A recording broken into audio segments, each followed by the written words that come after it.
Hello everyone, welcome to Pawanwag academy. I am Ankita और आज के क्लास में हम लोग देखेंगे आपका आयोनिक इक्विलिब्रिया वाले चैप्टर का नेक्स्ट वाला पार्ट।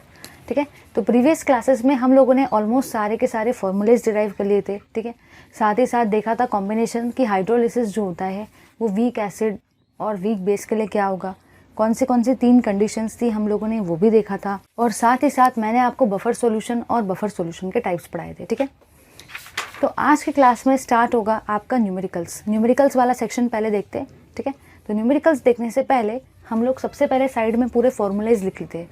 मेरी आप सबसे रिक्वेस्ट है कि जब आप भी न्यूमेरिकल को सॉल्व करोगे ना, तो सबसे पहले आपको जो काम करना है वो ये है कि साइड में सारे के सारे फॉर्मूलेज अपने लिए लिख लो, ताकि हमें आइडिया मिल जाए कि हमें कौन सा फॉर्मूला यूज़ करना है। सो देखते हैं, स्टार्ट करते हैं। सबसे पहली चीज़ जो है ना वो ये है कि हमें फॉर्मूलेज पता होना चाहिए। फॉर्मूलेज ये कहते हैं, हम लोगों ने जो पहला फॉर्मूला देखा था वो ये था pH equals to pKa plus log की base 10 concentration of salt upon concentration of acid. ये हम लोगों ने प्रीवियस क्लासेस में डिस्कस कर लिया था कि कैसे ये डिराइव हुआ था। आज हम लोग इसका एप्लीकेशन देखेंगे, मतलब ही न्यूमेरिकल्स। दूसरा फॉर्मूला जो मैंने डिराइव किया था वो ये था POH equals to pKb plus log की base 10 concentration of salt upon concentration of base. ठीक है, तीसरी चीज़ जो मैंने फॉर्मूला डिराइव किया था वो ये था pK equals to minus log की बेस 10 कंसनट्रेशन ऑफ Ka, मतलब ही हम लोगों ने Ka का वैल्यू लिया था। चौथा फॉर्मूला जो हम लोगों ने देखा था वो ये था pKb equals to minus log की बेस 10 Kb, ये भी हम लोगों ने डिस्कस किया था। साथ ही साथ मैंने आपको ये भी बताया था कि जो भी आपका कंसनट्रेशन ऑफ H प्लस जो भी आपका pH होता है ना, pH प्लस POH, उसका वैल्यू होता है इक्वल्स टू 14। ये भी हम लोगों ने देखा था। साथ ही साथ मैंने आपको ये भी बताया था कि pH का मतलब ही minus log of concentration of H plus ion भी होता है। ये सब फॉर्मूले हम लोगों ने डिस्कस किया था। ठीक है, चलिए आज हम लोग इसको अप्लाई करते हैं। इन फॉर्मूलेज को यूज़ तो हमें करना है, लेकिन हम लोग को जो काम की चीज़ है ना वो ये है कि आज हम लोग को लॉगरिथमिक टेबल का भी काम पड़ेगा। तो अगर आपके पास लॉगरिथमिक टेबल है तो बहुत अच्छी बात है, आप लोग अपना लॉग टेबल खोल के ही बैठना। मेरी रिक्वेस्ट है कि जब न्यूमेरिकल चलेंगे तो आप लोग अपने लॉगरिथमिक टेबल से आंसर निकालना। और हाँ, ये भी हो सकता है कि किसी को लॉग टेबल याद नहीं होगा, मतलब हो सकता है कि लॉग टेबल को यूज़ नहीं करना चाहते हो अगर कोई, तो मैं आपको log 1 से लेके log 10 तक के सारे वैल्यूज़ बता देती हूँ। अगर आपको log 1 से लेके log 10 तक के सारे वैल्यूज़ आ गए ना, तो मैं आपको अश्योरिटी देती हूँ कि आपको लॉग टेबल भी यूज़ करने का ज़रूरत नहीं पड़ेगा। ठीक है, आप अप्रॉक्सीमेशन के बेसिस पे करेक्ट आंसर निकाल सकते हो।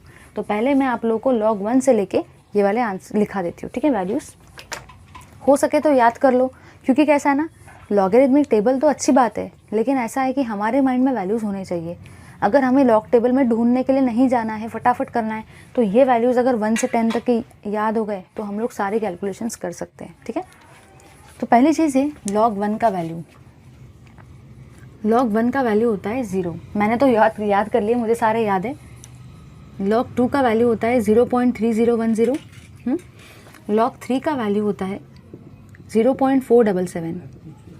ठीक है, log 4 का वैल्यू होता है, log 4 को अगर आपको निकालने का है तो log 4 का वैल्यू होता है 0.60। ठीक है, log 5 का वैल्यू होता है 0.70।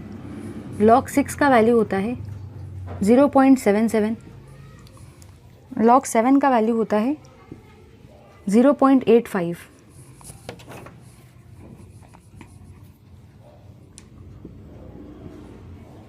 log 8 का वैल्यू होता है 0.9। log 9 का वैल्यू होता है 0.95। और log 10 का वैल्यू तो सभी को पता है कितना आता है, 1। अब मुझे एक बात बताना, अगर log 10 का वैल्यू है 1 तो log 100 का वैल्यू कितना हो जाएगा, 2। log 1000 का वैल्यू कितना हो जाएगा, 3। देखो 10 में कितना ज़ीरो आता है, 10 में आपके ज़ीरो आते हैं 1, इसलिए इसका वैल्यू है 1। 100 में आपके ज़ीरो आते हैं 2, इसलिए इसका वैल्यू है 2। 1000 में आपके 0 आते हैं 3, इसलिए इसका वैल्यू क्या है 3, है ना। तो ये हुए आपके लॉगरिथमिक टेबल के वैल्यूज़, ठीक है। तो इस तरीके से अगर आपको इतने वैल्यूज़ याद हो जाए तो हमारा काम ईजी हो जाएगा। देखो वैसे तो log 4 का भी हम लोग निकाल सकते हैं 2 इंटू log 2 करके, log 6 का भी हम लोग निकाल सकते हैं 2 इंटू log 3 करके, लेकिन कैसा ना हम लोगों को हमारा टाइम सेव करना है पेपर में, तो उससे अच्छा है, क्योंकि पेपर में अगर आप कैलकुलेट करते बैठोगे तो इट विल टेक टाइम, तो इससे बेटर है कि यू जस्ट मक अप दिस वैल्यूज़, ठीक है। तो अब हम लोग स्विच करते हैं हमारे न्यूमेरिकल को। न्यूमेरिकल को स्विच करने से पहले एक और बात मैं आपको बताना चाहती हूँ, वो ये है कि अगर आपको कहीं पे भी न्यूमेरिकल में ऐसा कुछ दिख जाए, देखना इधर ध्यान से, माइनस log की बेस 10, अगर आपको कोई ऐसा वैल्यू दिख रहा है ना, log की base 10 into bracket let's say x into 10 की पावर माइनस y, ठीक है। तो हमेशा आपको इसको कैसे लिखोगे आप, देखो ध्यान से पहले पढ़ लो, माइनस log की बेस 10 इंटू एक्स इंटू 10 की पावर माइनस y। तो ध्यान से देखना, ये भी है माइनस, ये भी है माइनस, है ना, और माइनस क्या होता है, माइनस और माइनस आपका प्लस होता है ना। तो यहाँ पे आपका आएगा y माइनस log की बेस 10 ऑफ x। इस चीज़ को हम लोग इस न्यूमेरिकल में यूज़ करेंगे। जिसको ये कंसेप्ट नहीं पता वो ये कैलकुलेशन कर ही नहीं सकता, अगर उसको फॉर्मूले भी आ जाए ना तब भी। ये सबसे इंपॉर्टेंट थिंग है, माइनस log की बेस 10 x इंटू 10 की पावर माइनस y आ जाए ना, तो आप क्या लिखोगे, आप पहले लिखोगे y। देखो ये है माइनस, ये भी है माइनस, तो माइनस और माइनस प्लस हो जाएगा, माइनस log की बेस 10 ऑफ x, ठीक है। चलिए देखते हैं अब न्यूमेरिकल को। न्यूमेरिकल तो मैं स्टार्ट कर रही हूँ। अब मैक्सिमम स्टूडेंट्स क्या होते हैं ना, मैक्सिमम स्टूडेंट्स ऐसे होते हैं उनको आइडेंटिफाई नहीं करते आता कि एसिड क्या है, बेस क्या है और सॉल्ट क्या है। अब मैं एक बात बताऊँ क्या, न्यूमेरिकल में आपको एग्जामिनर कभी भी ये चीज़ नहीं बताएगा कि ये लो भाई ये एसिड है, ये लो भाई ये बेस है, ये लो भाई ये सॉल्ट है। वो ऐसा आपको कभी भी नहीं बताएगा। रेडीमेड चीज़ कभी भी आपको मिलती नहीं, वो डायरेक्टली घुमा फिरा के दी जाती है, ठीक है। तो आपको अपना ये यूज़ करके पहले प्रेडिक्ट करना है कि वो क्या है। हाँ, तो ये देखो इतनी सारी चीज़ें बेसिक पढ़ना ज़रूरी है, तभी जाके आप न्यूमेरिकल को अप्रोच कर सकते हो, और बुक में ये बेसिक कुछ भी नहीं दिया है। तो काम की चीज़ ये है आइडेंटिफिकेशन। आपको आइडेंटिफाई कैसे करना है कि कोई भी चीज़ एसिड है, कोई भी चीज़ बेस है, कोई भी चीज़ सॉल्ट है। अगर मैं आपको अभी एक चीज़ बताऊंगी ना, एक ट्रिक बताऊंगी, तो आप लोग आसानी से एसिड, बेस और सॉल्ट को आइडेंटिफाई कर लेंगे।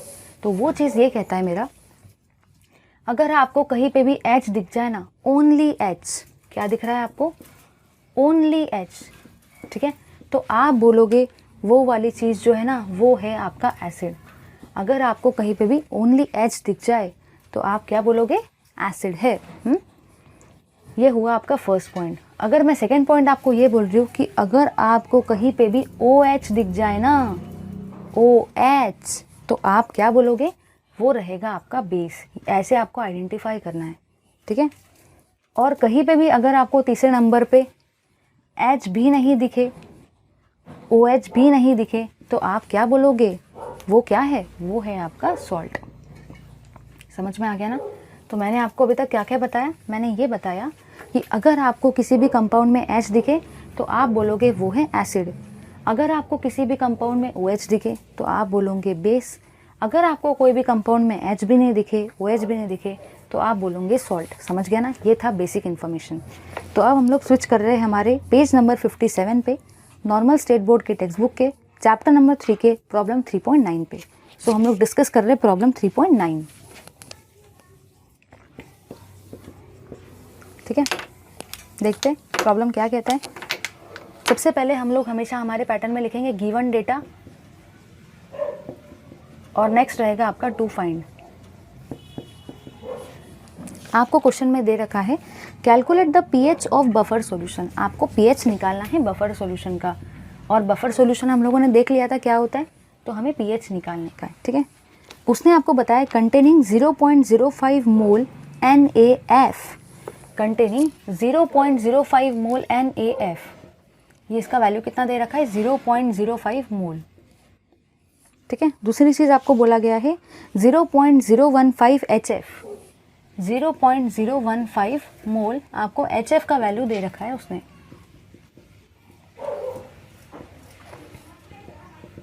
ठीक है। 0.05, 0.015, और आपको उसने Ka का भी वैल्यू दे रखा है।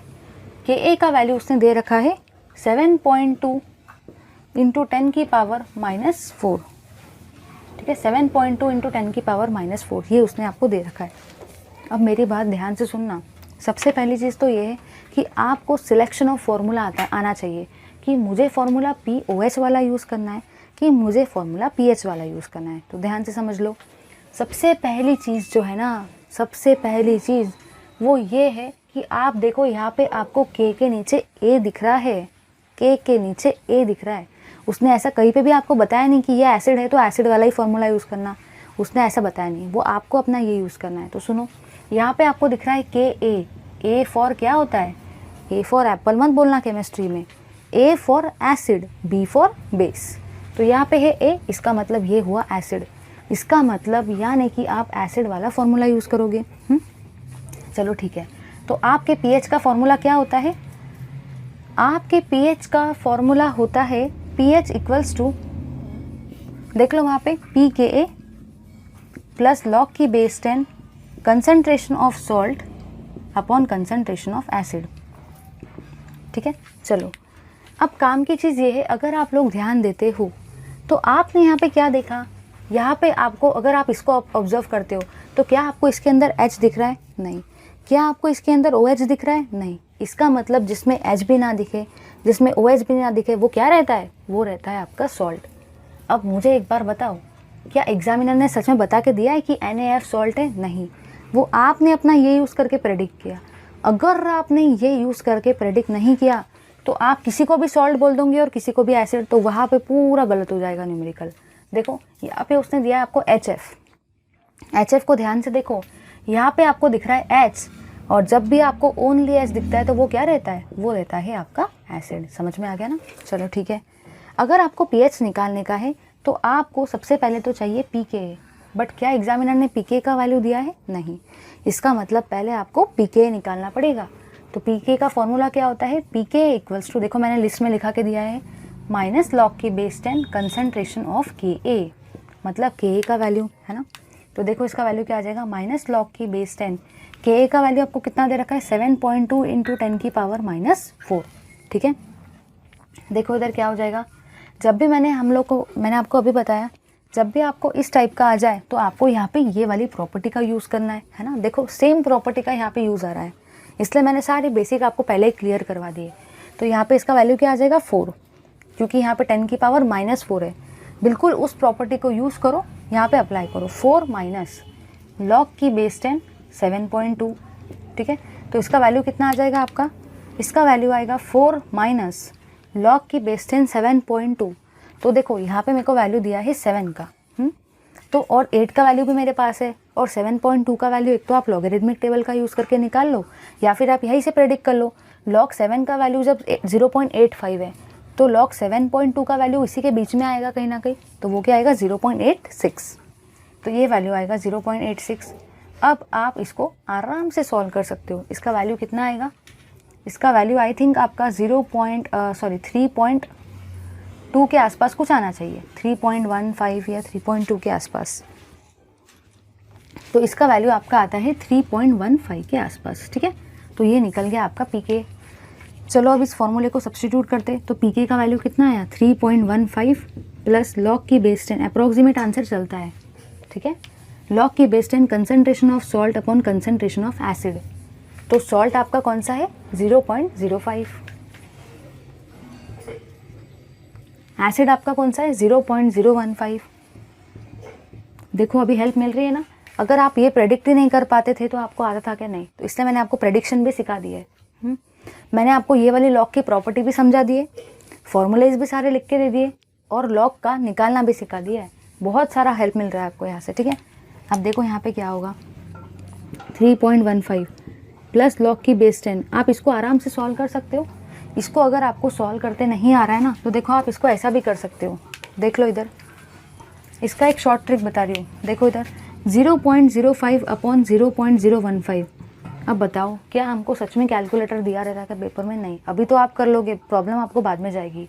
तो इसलिए आपको ऐसे चीज़ को अगर आप करते बैठे ना तो करते रहेंगे, पूरा पेपर 3 घंटे हो जाएंगे और सॉल्व नहीं होगा, और फिर आप क्या करोगे, छोड़ दोगे। इसलिए सुनो, जब मैं इसको ऐसा भी लिख सकती हूँ 5, देखना इधर ध्यान से, अगर मुझे इस टर्म को 50 के टर्म्स में लिखना है 50.0, तो मैं कैसे लिखूँगी? देखो इधर, ये डेसिमल को इधर शिफ्ट किया, इसको इधर शिफ्ट किया और इसको एक और नंबर से शिफ्ट किया। तो कितने बार शिफ्ट किया? 3 बार राइट हैंड साइड में, तो 10 की पावर -3, ठीक है। अपॉन में रहेगा आपका 15.0, तो इस इधर 10 की पावर कितना आ जाएगा?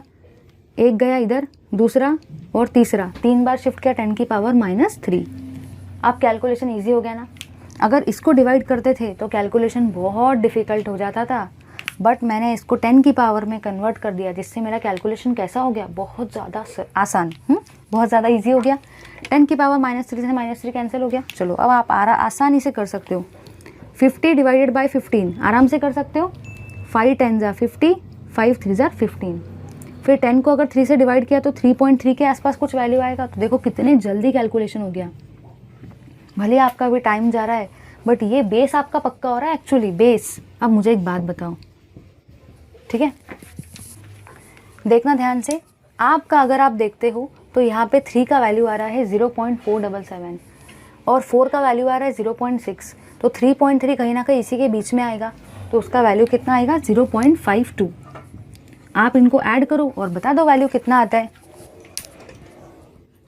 इसका वैल्यू आएगा 3.67, तो ये निकल गया आपका pH। हो गया ना कैलकुलेशन आसान, ठीक है। तो ले लो इसका स्क्रीनशॉट। चलिए अब हम लोग स्विच करते हैं नेक्स्ट न्यूमेरिकल को। भले आपका टाइम गया, बट आपको एटलीस्ट समझ में आया कि न्यूमेरिकल को करना कैसे। ये जब कैलकुलेशन ऐसे आ जाए ना, तो आपको इसको ऐसे ही सॉल्व करना है, नहीं तो प्रॉब्लम जाएगा, ठीक है। 10 की पावर में कन्वर्ट कर देने का। चलो अब देखते हैं नेक्स्ट न्यूमेरिकल को। नेक्स्ट न्यूमेरिकल है आपका problem number 3.10। Problem 3.10, given data to find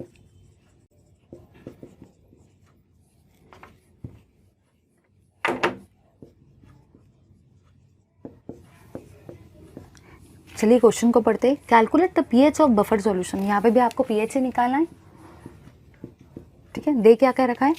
composed of 0.1 molar weak base. आपको उसने दिया है 0.1 मोलर वीक बेस, ठीक है। तो आपको 0.1 मोलर दे रखा है वीक बेस का कंसंट्रेशन, तो वो है आपका वीक बेस, ठीक है। बेस बोलो या वीक बेस बोलो, कोई भी फर्क नहीं पड़ता है। साथ ही साथ आपको दे रखा है 0.2 मोलर सॉल्ट। सॉल्ट का भी आपको वैल्यू दे रखा है। उसने इस क्वेश्चन में आपको बता दिया है कि सॉल्ट क्या है और बेस क्या है। अगर नहीं बताया तो भी आप प्रेडिक्ट कर सकते हो ना। आपको उसने केबी का भी वैल्यू दे रखा है। केबी का वैल्यू उसने दे रखा है 1.8 इंटू 10 की पावर -5, ठीक है।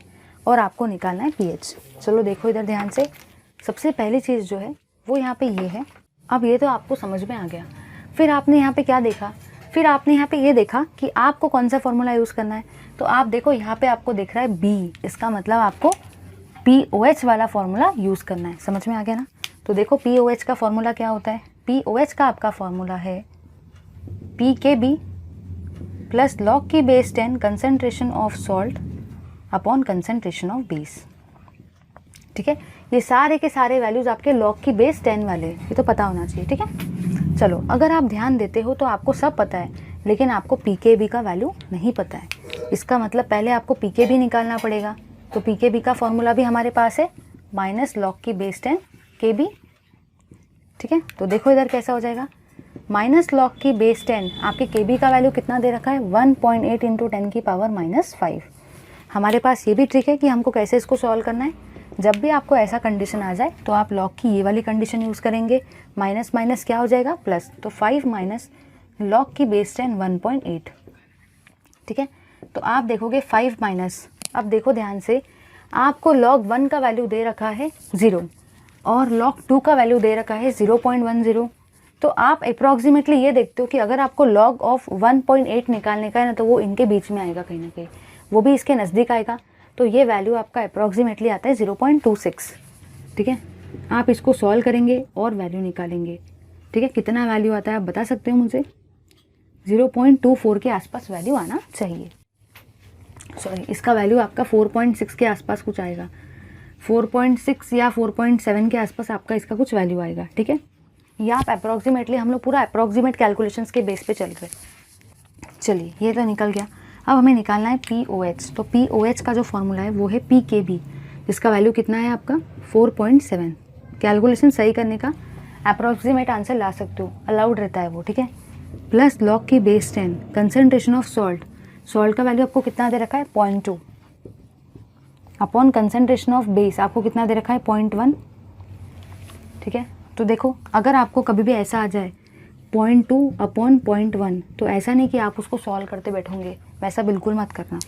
इसको इधर लेके जाएंगे तो कितना हो जाएगा 2 की पावर -1। नीचे में इस पॉइंट को भी अगर राइट साइड में शिफ्ट किया तो उसका वैल्यू कितना हो जाएगा 1 × 10 की पावर -1। -1 से -1 कैंसिल, 2 डिवाइडेड बाई 1 कितना होता है 2, ठीक है। 4.7 प्लस log की base 10 concentration of 2, 4.7 plus log 2 का वैल्यू कितना होता है आपका 0.3010।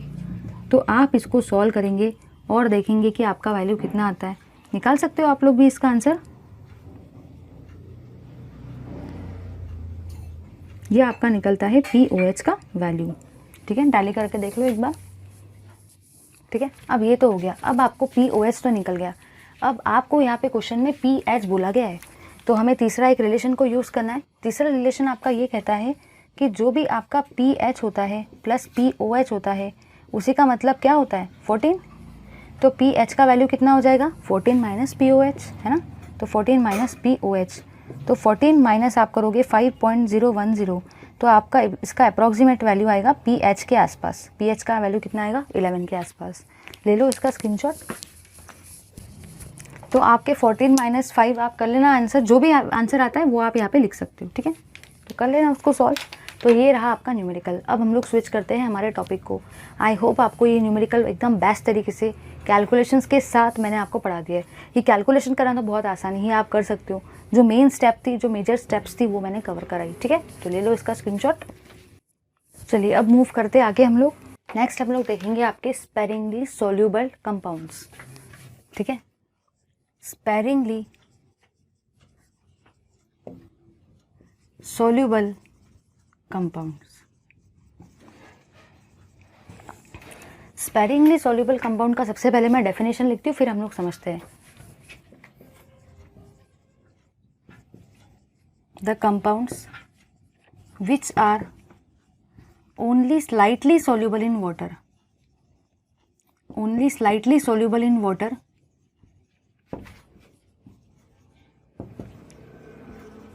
are called as sparingly soluble compound.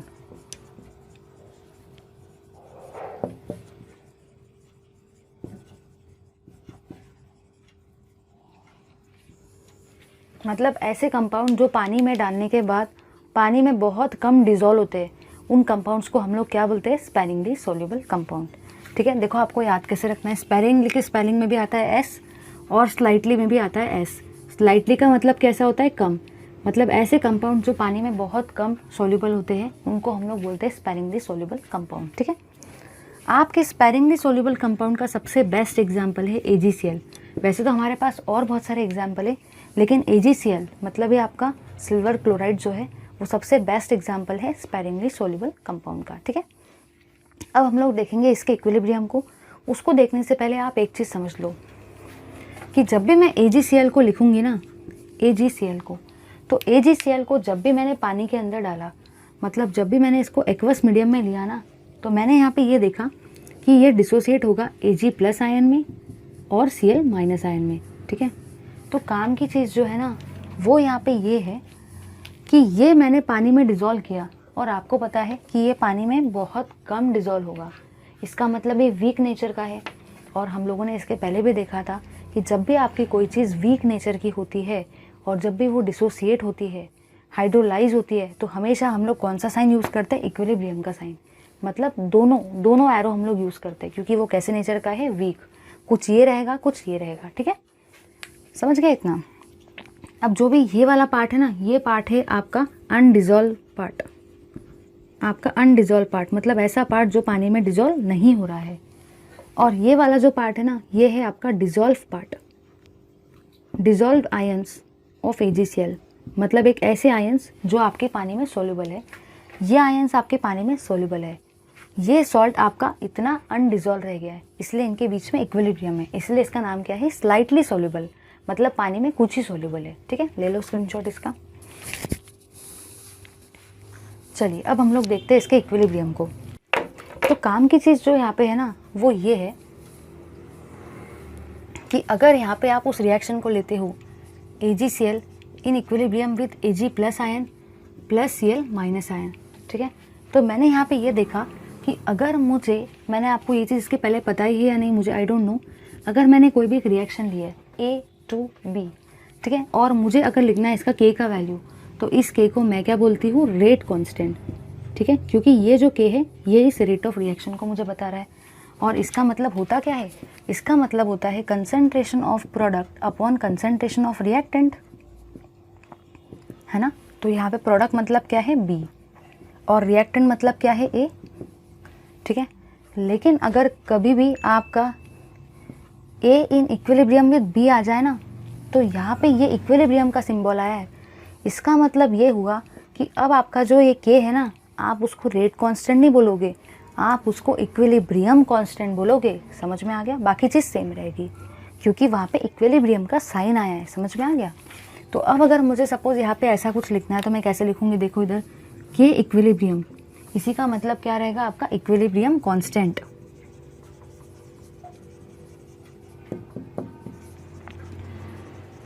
इसका वैल्यू क्या रहेगा, concentration of product upon concentration of reactant. ठीक है, अब देखो ध्यान से, आपके जो प्रोडक्ट है वो कौन से है, concentration of Ag plus into concentration of Cl minus, upon में क्या आएगा, कंसंट्रेशन ऑफ AgCl। ठीक है, अब देखो ध्यान से, आपका था यहाँ पे K इक्विलिब्रियम, आपने यहाँ पे क्या देखा कि आपका जो कंसंट्रेशन है ना AgCl का, वो अप्रोक्सीमेटली K डैश मतलब कांस्टेंट के बराबर है।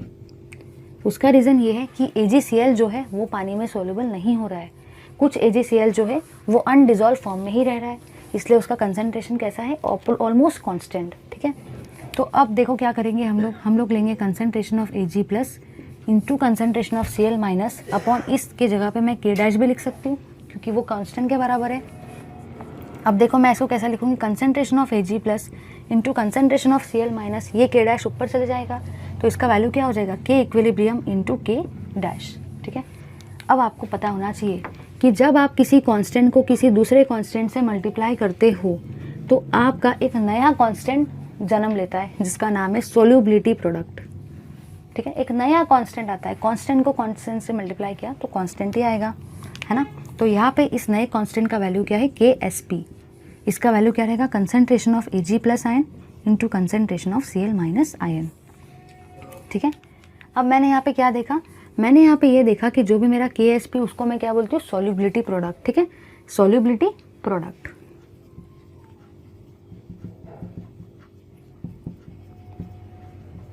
आप उसको कांस्टेंट भी बोल सकते हो। ठीक है, अब मुझे अगर सोल्यूबिलिटी प्रोडक्ट को डिफाइन करना है तो देखो मैं कैसे डिफाइन करूँगी।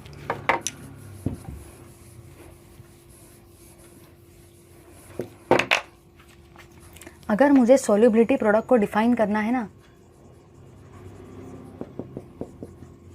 तो सोल्यूबिलिटी प्रोडक्ट का ही मतलब होता है KSP।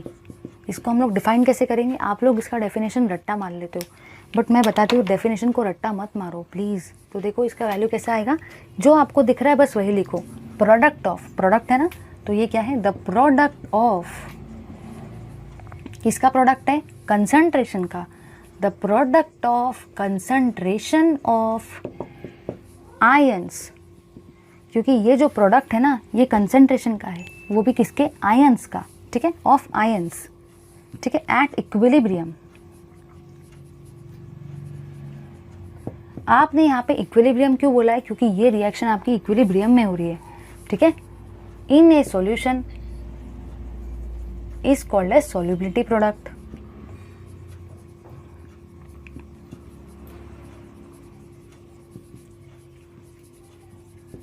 तो अब ध्यान से देखो और मुझे बताओ कि क्या आपको डेफिनेशन रट्टा मारना पड़ा, नहीं। The product of concentration of ions at equilibrium in a solution is called as solubility product. ठीक है, समझ गया ना, ले लो इसका स्क्रीनशॉट। अब हम लोग देखेंगे कि हमें अगर अलग अलग टाइप के सॉल्ट दिए जाए पेपर में या एंट्रेंस में, तो आप उन सॉल्ट को कैसे सॉल्व करोगे वो भी हमें पता होना चाहिए। तो वो हम लोग पहले देखते हैं, ठीक है। चलिए देखते। मैंने आपको मैं एक रिएक्शन लेके बता रही हूँ। जनरल रिएक्शन हम लोग ले रहे हैं। रिएक्शन का नाम है जनरल रिएक्शन। देखते हैं जनरल रिएक्शन क्या कहती है। जनरल रिएक्शन मुझे ये कहती है कि अगर मुझे कोई भी एक रिएक्शन दी जाए, ध्यान से समझना, अगर ये चीज़ समझ में आ गई तो आपको बहुत हेल्प मिलेगी।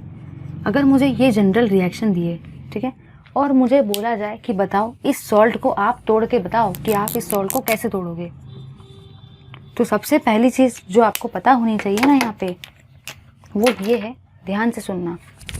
यहाँ पे आपके जो ए है ना वो कितने टाइम है, यहाँ पे आपके ए है x टाइम्स, इसलिए मैं इसको ऐसे भी लिख सकती हूँ x इंटू ए, क्योंकि यहाँ पे आपके ए कितने टाइम्स है, x टाइम्स, ठीक है।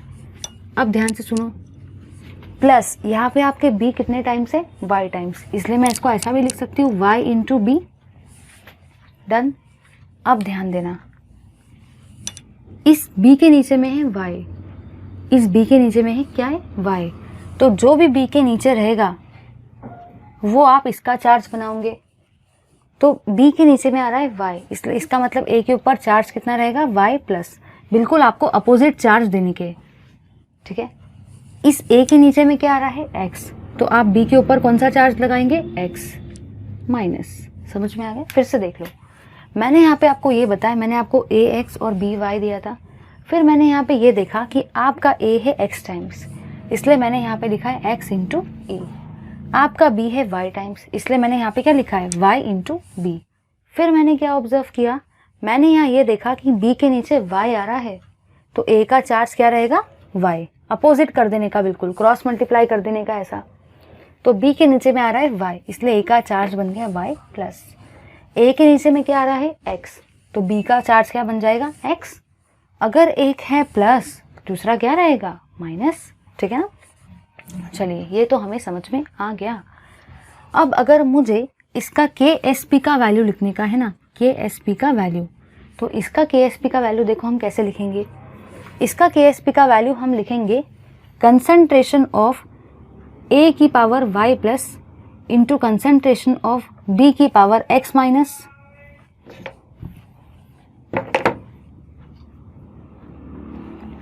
अगर आपने केमिकल काइनेटिक्स पढ़ा होगा तो आपने वहाँ पे ये चीज़ ऑब्जर्व की होगी कि जो भी आपका ये वाला टर्म होता है ना, जो भी आपकी स्टोइकियोमेट्री होती है ना, वो हमेशा कहाँ पे चली जाती है, पावर में। पढ़ा है ना इस चीज़ को केमिकल काइनेटिक्स में, नहीं भी पढ़ा होगा तो अब आपका क्लियर हो जाएगा।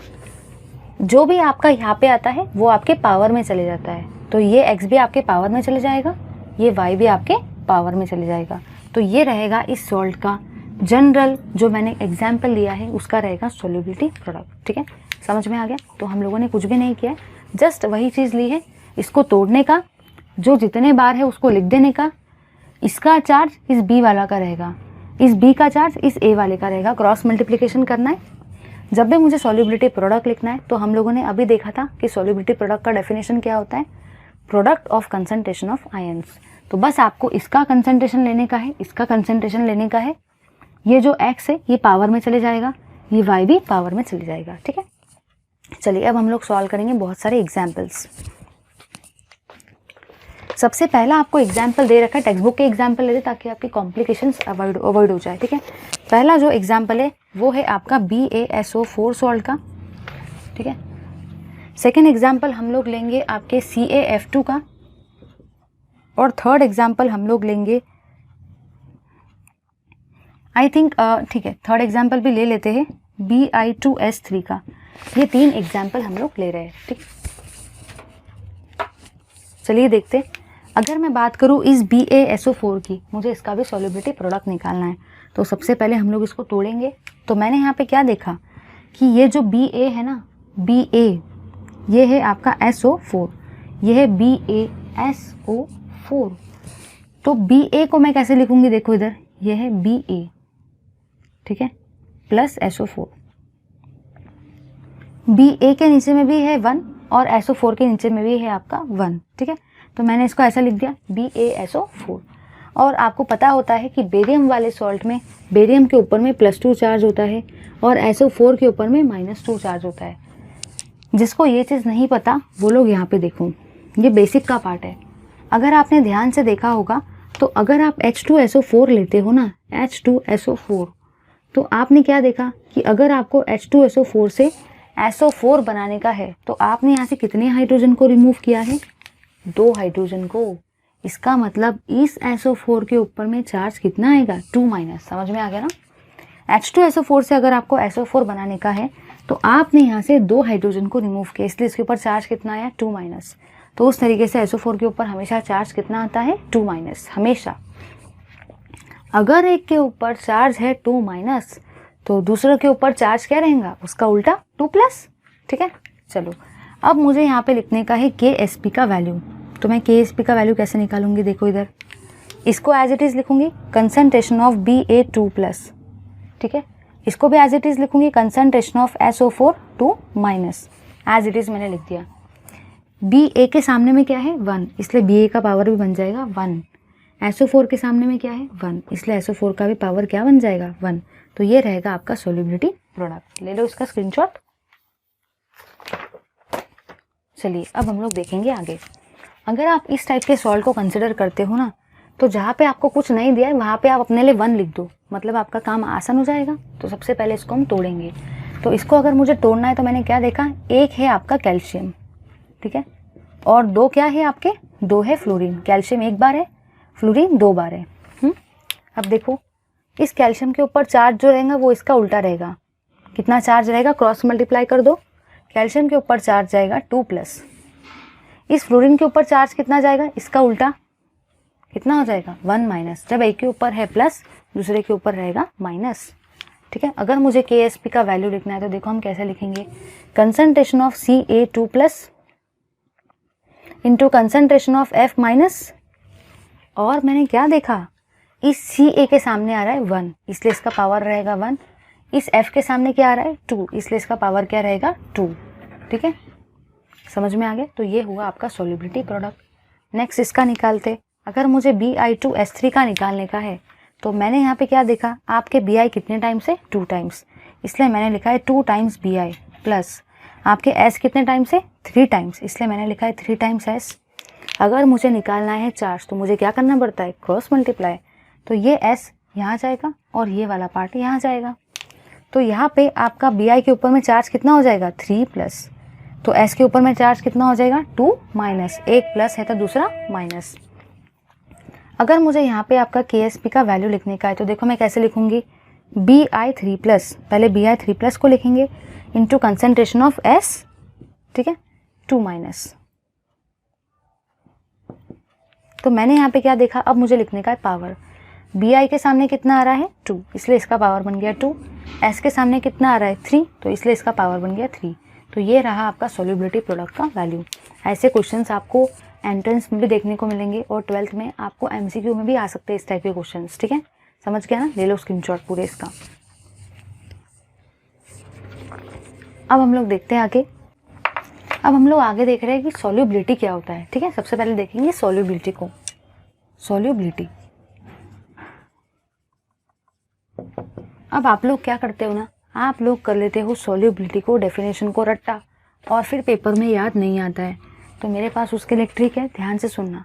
आपको क्या करना है? आपको बस एक ही चीज़ समझ जानी है कि जो भी आपकी सोल्युबिलिटी होती है ना, सोल्युबिलिटी का मतलब ही होता है ग्राम पर लीटर। अगर आपको इतना भी समझ जाए ना कि ग्राम पर लीटर आपकी सोल्युबिलिटी होती है तो आप डेफिनेशन को अपने आप बना सकते हैं। कैसे लिखोगे आप? देखो इधर, द रेशो ऑफ ग्राम क्या होता है? मास होता है किसी भी सब्सटेंस का। तो हम लोग लिखते हैं amount of substance, the ratio of amount of substance, और वो सब्सटेंस आपका काय में रहेगा? ग्राम्स में। The ratio of amount of substance in grams to the volume of solution, to the volume of solution. वो भी आपका सॉल्यूशन का वॉल्यूम जो रहता है वो काय में रहेगा? लीटर में, in litres. Is called as solubility. वो रहेगी आपकी सोल्यूबिलिटी। समझ में आ गया ना। तो मैंने यहाँ पे क्या जाना, मुझे डेफिनेशन को रट्टा नहीं मानना है, बस आपको इतना पता होना चाहिए कि सॉल्युबिलिटी का मतलब होता है G/L, the ratio of amount of substance in grams, substance का अमाउंट कैसा रहेगा ग्राम में, to the volume of solution in litre is called as solubility. ठीक है, याद रहेगा G/L, G/L, बस इतना याद रखो। G/L अगर पता चल गया तो आप आराम से लिख सकते हो amount, ratio of amount of substance in gram to the volume of solution in litres, क्योंकि लीटर्स में तो वॉल्यूम ही होता है ना, और सब्सटेंस का अमाउंट तो ग्राम्स में ही होता है। तो आप आराम से डेफिनेशन को फ्रेम कर सकते हो। ठीक है, काम की बात है यूनिट, जो भी आपका यूनिट रहेगा ना सॉल्युबिलिटी का आपका यूनिट रहेगा ग्राम पर लीटर। तो एक अगर यूनिट पता चल जाए तो आप आराम से इस चीज़ को लिख सकते हो। चलिए अब हम लोग मूव करते हैं आगे, जो है आपका मोलर सॉल्युबिलिटी। ठीक है, कंफ्यूज नहीं होना, अगर पेपर में कहीं पे मोलर सॉल्युबिलिटी दिया है तो आप सॉल्युबिलिटी का डेफिनेशन मत दे के आना, मोलर सॉल्युबिलिटी का देना। ठीक है, देखते हैं।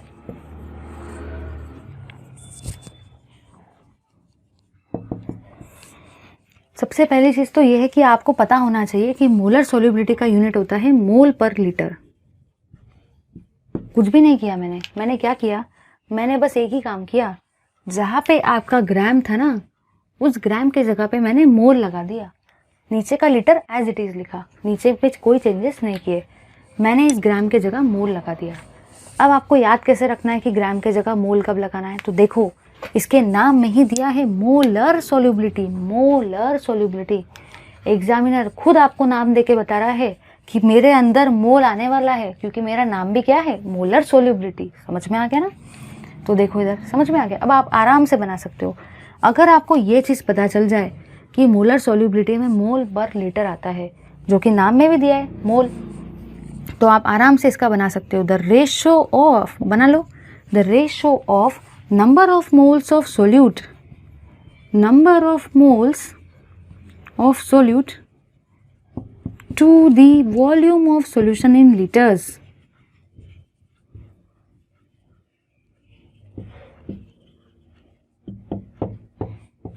is called as solubility, is called as molar solubility, is called as molar solubility.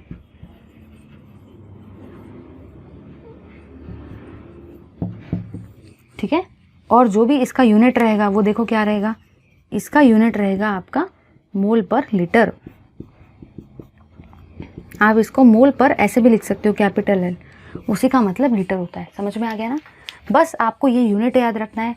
वो भी यूनिट आप कैसे याद रखोगे, मोलर है तो इसलिए मोल आया। ठीक है, जो दिख रहा है बस उस चीज़ को डिफाइन कर दो। ले लो इसका भी स्क्रीनशॉट।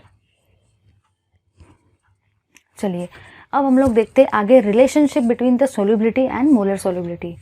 देखते हैं, नेक्स्ट पार्ट है आपका रिलेशन।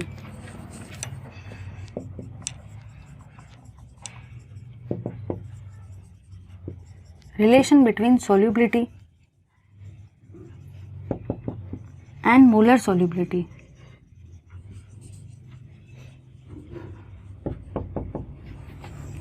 तो जो भी आपकी सॉल्युबिलिटी होती है ना और जो भी आपकी मोलर सॉल्युबिलिटी होती है उसका एक रिलेशन होता है। वो रिलेशन मुझे ये कहता है कि जो भी मेरी मोलर सॉल्युबिलिटी होती है ना, मोलर सॉल्युबिलिटी, उसी का मतलब वो क्या होता है, मोल पर लीटर।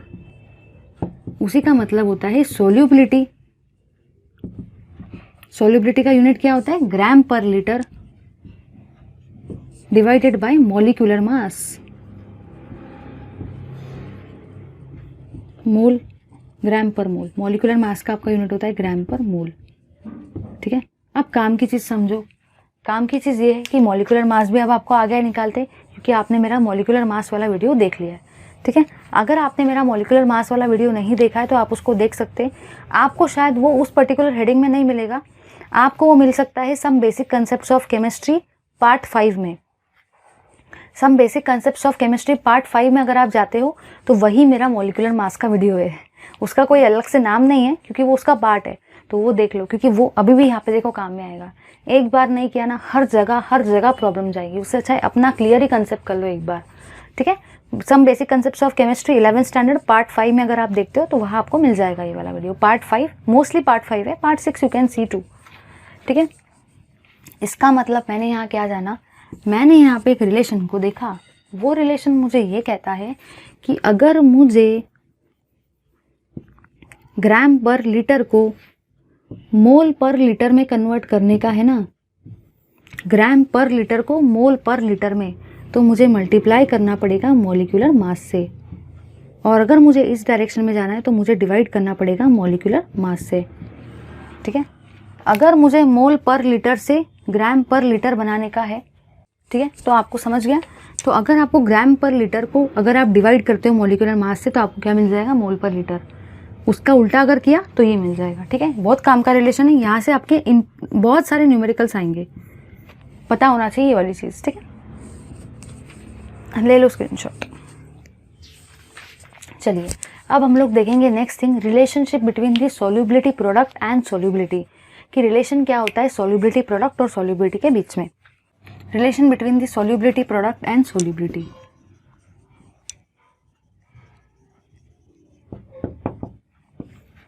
तो देखेंगे इस रिलेशन को। ये रिलेशन से भी आपको एंट्रेंस में क्वेश्चन देखने को मिलते हैं। सबसे पहली चीज़ तो ये है, इस रिलेशन को देखने से पहले आपको एक रिएक्शन कंसिडर करनी पड़ेगी। अगर मैं कोई भी एक सॉल्ट लेती हूँ AXBY, ठीक है, अगर आपने इस वीडियो को देखने से पहले मेरा प्रीवियस वाला वीडियो नहीं देखा है ना, तो मेरी सबसे रिक्वेस्ट एक बार देखो। अगर आपने वो वीडियो नहीं देखा है तो आपको इस सॉल्ट को तोड़ते नहीं आएगा, क्योंकि इस सॉल्ट को तोड़ने के लिए मैंने आपको वहाँ स्टेप्स बताई है प्रीवियस वाले लेक्चर में। तो जिन्होंने देखा है उनको अब तोड़ना आसानी से आ जाएगा, जिन्होंने नहीं देखा है वो लोग भी एक बार देख लो। ठीक है, तो देखो यहाँ पे क्या होगा। अगर मैं इस चीज़ को ऐसा लिखती हूँ तो देखो यहाँ पे आपके x कितने टाइम्स है, x टाइम्स, ठीक है, प्लस यहाँ पे आपके y कितने टाइम्स है, b टाइम्स। मतलब मैंने यहाँ पे ये देखा कि a है आपके x टाइम्स, b है आपके y टाइम्स। ठीक है, इस b का y जो है ये इसका चार्ज बन जाएगा। तो हम लोग हमेशा क्या करते हैं चार्ज के लिए, क्रॉस मल्टीप्लिकेशन। तो मैंने यहाँ पे ये जाना, इस a का चार्ज क्या रहेगा, y प्लस, इस b का चार्ज क्या रहेगा, x माइनस। मैंने आपको बताया था ना, आपको क्या करना है, चार्ज के लिए आप करोगे क्रॉस मल्टीप्लिकेशन। इसका वाला इसका चार्ज रहेगा, इसका वाला इसका चार्ज रहेगा। ठीक है, अब देखो जो भी आपकी सॉल्युबिलिटी प्रोडक्ट रहेगा ना, सॉल्युबिलिटी प्रोडक्ट का रिलेशन ध्यान से सुनना क्या रहेगा। इसका रिलेशन रहेगा आपका x की पावर x इंटू y की पावर y इंटू सॉल्युबिलिटी की पावर x प्लस y। ठीक है, x की पावर x इंटू y की पावर y इंटू सॉल्युबिलिटी की पावर x प्लस y। फिर से सुनो, सॉल्युबिलिटी प्रोडक्ट का रिलेशन क्या रहेगा, x की पावर x, y की पावर y इंटू सॉल्युबिलिटी की पावर x प्लस y। समझ गया ना, ले लो इसका स्क्रीनशॉट, सबसे काम की चीज़ है। चलिए अब हम लोग करेंगे बुक के दो एग्जाम्पल लेते, तीसरा आप लोग खुद भी ट्राई कर सकते हो। ठीक है, यहीं पे हम लोग कर लेते हैं उस चीज़ को। पहला एग्जाम्पल आपका टेक्स्ट बुक में लिया है AgBr का, तो मैं भी AgBr का ही लेती हूँ।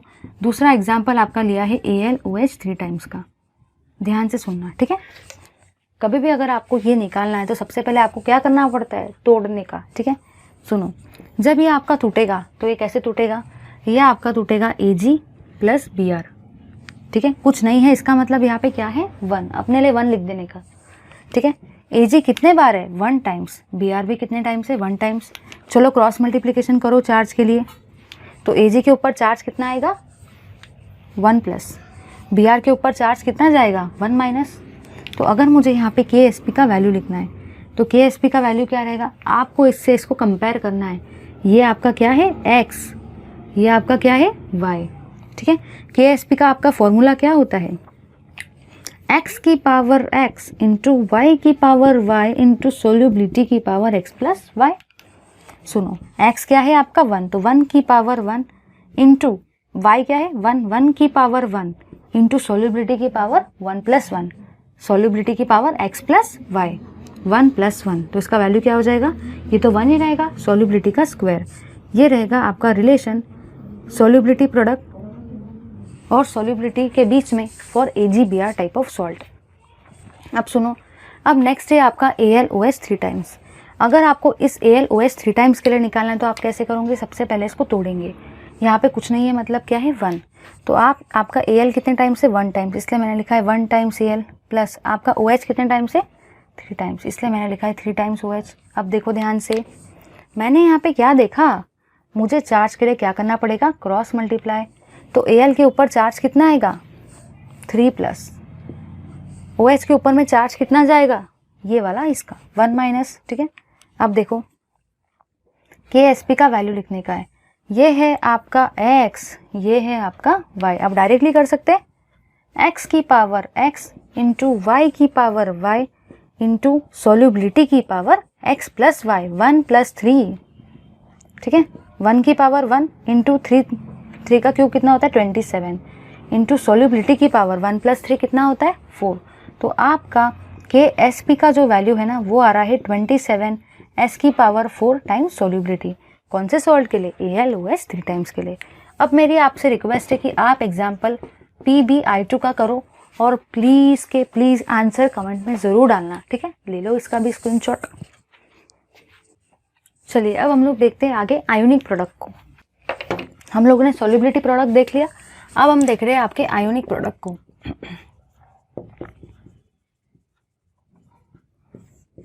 ठीक है, देखना जरा ध्यान से, मेरा डेफिनेशन लिखते, the product of concentration of ions in a solution at any condition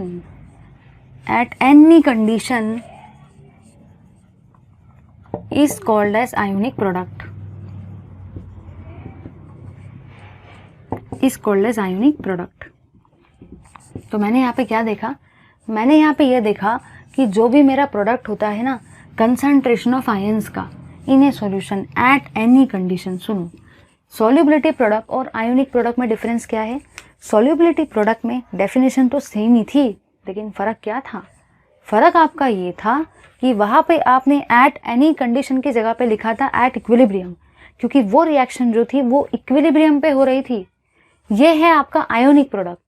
ठीक है, तो डेफिनेशन पूरा का पूरा सेम है, सिर्फ आपने एट इक्विलिब्रियम के जगह पे अब यहाँ पे क्या लगा दिया है, एट एनी कंडीशन। कोई भी कंडीशन में ये वैलिड रहेगा। ठीक है, चलो ठीक है, अब देखते हैं हम लोग आगे।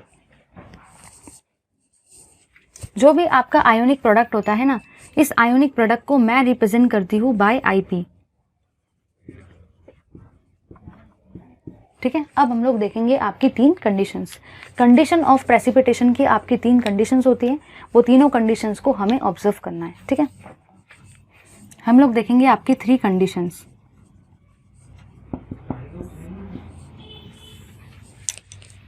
थ्री कंडीशन से मैंने पहली कंडीशन कौन सी देखी, पहली कंडीशन आपकी ये है कि अगर आपका आयोनिक प्रोडक्ट जो है ना, अगर आपका आयोनिक प्रोडक्ट सॉल्युबिलिटी प्रोडक्ट के इक्वल आ जाए। ठीक है, पहली और दूसरी कंडीशन है आपकी अगर आपका आयोनिक प्रोडक्ट सॉल्युबिलिटी प्रोडक्ट से बड़ा आ जाए। तीसरी कंडीशन है आपकी अगर आपका सॉल्युबिलिटी प्रोडक्ट आयोनिक प्रोडक्ट से लेस आ जाए। ठीक है, ध्यान से सुनना। तो मैंने यहाँ पे क्या देखा, मैंने यहाँ पे ये देखा कि पहली कंडीशन में आपका आयोनिक प्रोडक्ट और सॉल्युबिलिटी प्रोडक्ट ये दोनों एक दूसरे के इक्वल आ रहे हैं। मतलब रिएक्शन जो हो रही है ना, रिएक्शन आपकी इक्विलिब्रियम पे हो रही है। यहाँ पे इक्विलिब्रियम आ गया है क्योंकि ये दोनों के प्रोडक्ट के वैल्यूज एक दूसरे के इक्वल हैं। ये इतना मुझे समझ में आ गया। और जो भी आपका सॉल्यूशन है ना, सॉल्यूशन का जो नेचर है ना, सॉल्यूशन का नेचर रहेगा आपका यहाँ पे सैचुरेटेड सॉल्यूशन, क्योंकि सॉल्यूशन सैचुरेटेड टाइप का है, क्योंकि दोनों के दोनों इक्वल है। अब ध्यान से सुनना, काम की चीज़ है। अगर आपका सॉल्युबिलिटी प्रोडक्ट का वैल्यू लेस आ जाए, आयोनिक प्रोडक्ट का वैल्यू ज़्यादा आ जाए, तो मैंने यहाँ पे ये देखा कि यहाँ पे आपका इक्विलिब्रियम एग्जिस्ट नहीं करेगा। ठीक है, और मैंने यहाँ पे ये देखा कि जो भी आपका सॉल्यूशन का नेचर रहेगा ना, सॉल्यूशन का नेचर रहेगा आपका सुपर सैचुरेटेड।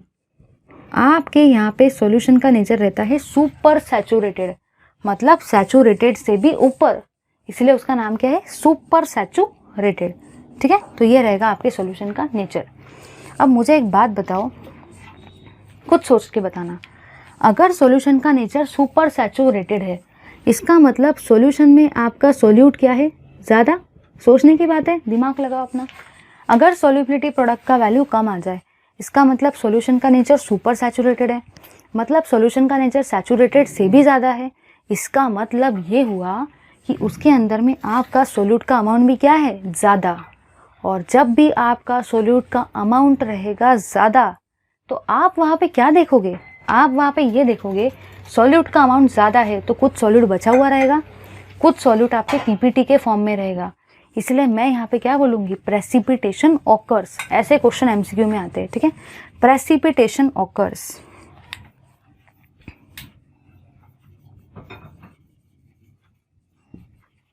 समझ में आ गया ना। तो हम लोगों ने यहाँ पे क्या देखा, समझ गया आपको सबको। सॉल्यूशन का नेचर सुपर सैचुरेटेड है तो सॉल्यूट है ज़्यादा, जिसके वजह से वो बचा रहेगा, इसलिए प्रेसिपिटेशन ऑकर होगा। सेकंड लास्ट केस में बिल्कुल उसका उल्टा, वहाँ पे प्रेसिपिटेशन ऑकर हो रहा है तो यहाँ पे प्रेसिपिटेशन ऑकर नहीं होगा। Precipitation do not occurs. और मैंने क्या देखा कि जो भी आपके सॉल्यूशन का नेचर रहेगा ना, सॉल्यूशन का नेचर ये है सुपर सैचुरेटेड, तो सुपर सैचुरेटेड का उल्टा क्या होता है, अनसैचुरेटेड सॉल्यूशन। ठीक है, समझ गया। आई होप ये थिंग आपकी एकदम बेस्ट तरीके से मैंने क्लियर कर दी है। अब याद रहेगा ना, सुपर मतलब सॉल्यूट ज़्यादा, अगर सॉल्यूट ज़्यादा तो बचा हुआ रहेगा, इसलिए वो क्या फॉर्म करेगा, पीपीटी, इसलिए प्रेसिपिटेशन होगा। ठीक है, चलिए ये तो पार्ट यहाँ पे कवर होता है। अब हमारा बचता है न्यूमेरिकल्स का सेक्शन। न्यूमेरिकल्स को हम लोग अभी स्टार्ट नहीं करें क्योंकि न्यूमेरिकल्स को सॉल्व करने के लिए आपको थोड़ा सा बेसिक चाहिए, तो वो बेसिक मैं आपको भी पहले एक्सप्लेन करती हूँ, फिर आप न्यूमेरिकल्स को आराम से लगा सकते हो। नेक्स्ट वाले क्लास में वो भी देखेंगे। तो पहले देखते हैं basics of numericals. Basics of numericals, वो टेक्स्ट बुक में बेसिक दे नहीं रखा, डायरेक्ट उन्होंने न्यूमेरिकल को स्विच कर दिया। अगर बेसिक ही नहीं बताएंगे, बेसिक क्लियर ही नहीं होगा, तो आप चीज़ों को कितना समझोगे ना। बेसिक तो सही है, ठीक है, कोई भी चीज़ का बेस होता है। अगर मैं आपको दो चीज़ें दे रही हूँ, एक मैंने दिया है, बुक का ही लेते हैं, 0.1 मोलर MgCl2, ठीक है, और दूसरा मैंने लिया है आपको Na2C2O4, ये दिया है 0.3 मोलर। ठीक है, अब मुझे निकालना है new concentration of this and new concentration of this. मतलब अगर मुझे पूछा जाए कि बताओ MgC2O4 का मैं कैसे निकालूंगी, MgC2O4 का कंसंट्रेशन, मतलब मुझे आपका एक्चुअली न्यू कंसंट्रेशन निकालना है। ठीक है, देखते हैं। न्यू कंसंट्रेशन मैं यहाँ पे लिखती हूँ। इन शॉर्ट मुझे MgC2O4 का निकालने का है। ठीक है, तो इस MgC2O4 को अगर मैं तोड़ती हूँ तो इसमें क्या है, इसमें है Mg2 प्लस C2O4 2 माइनस, ये दो चीज़ें इसके अंदर में है। मतलब मुझे इसका कंसंट्रेशन निकालना है और इसका कंसंट्रेशन मुझे निकालना है। तो हम लोग क्या करते हैं, हम लोग इसका कंसंट्रेशन ये वाला लिख देते हैं और इसका कंसंट्रेशन ये वाला लिख देते हैं। ऐसा आप लोग जनरली करते हो और गलत कर देते हो, ऐसा कभी मत करना। अब देखो, ये चीज़ Mg2 प्लस MgCl2 से आई है, ये चीज़ आपकी यहाँ से आई है, और दोनों का कंसंट्रेशन कैसा है, अलग अलग। इसका मतलब आप इस Mg2 प्लस का कंसंट्रेशन ये अब नहीं लिख सकते, इस C2O4 का आप कंसंट्रेशन ये वाला भी नहीं लिख सकते, क्योंकि अब ये दोनों मिक्स हो गए हैं, इनका एक नया सॉल्ट फॉर्म हुआ है और दोनों के कंसंट्रेशन कैसे हैं, अलग अलग। तो आपको यहाँ पे एक चीज़ कंसिडर करनी पड़ेगी।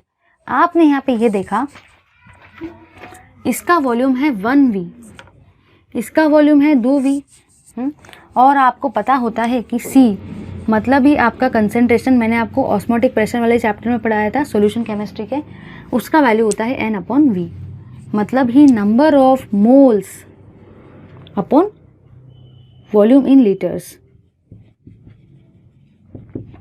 यही तो होता है ना आपका कंसंट्रेशन का वैल्यू, तो वो हम लोग निकाल रहे हैं। देखो बरा, ये तो बेसिक दिया ही नहीं उसने। अगर मुझे कंसंट्रेशन निकालना है Mg2 प्लस का, तो मैं कैसे निकालूंगी, देखो इधर, यहाँ पे मैंने देखा N, यहाँ पे आपका रहेगा टोटल वॉल्यूम। ठीक है, तो नंबर ऑफ मोल्स जो है ना, नंबर ऑफ मोल्स इस Mg2 प्लस के आपके कितने हैं, नंबर ऑफ मोल्स है 0.1 मोल, तो 0.1 मैंने लिख दिया। अपॉन वॉल्यूम के जगह पे अब मुझे क्या लिखना है, टोटल वॉल्यूम, तो 1 + 1 कितना होता है, 2, इसलिए मैंने यहाँ पे लिखा है 2, तो इसका वैल्यू 0.05 आएगा। चलो, अगर मुझे न्यू कंसंट्रेशन निकालना है, new concentration of C2O4 minus, तो मैं कैसे निकालूंगी, देखो इधर, इसका वैल्यू आपको कितना दे रखा है, 0.3 मोल। क्योंकि C2O4 का वैल्यू 0.3 मोल दे रखा है। अब मुझे निकालना है total number of volume, total volume in litres. 1 + 1 कितना होता है 2, तो इसका वैल्यू आपका कितना आता है 1.5 के आसपास या फिर 0.15 के आसपास इसका कुछ वैल्यू आएगा।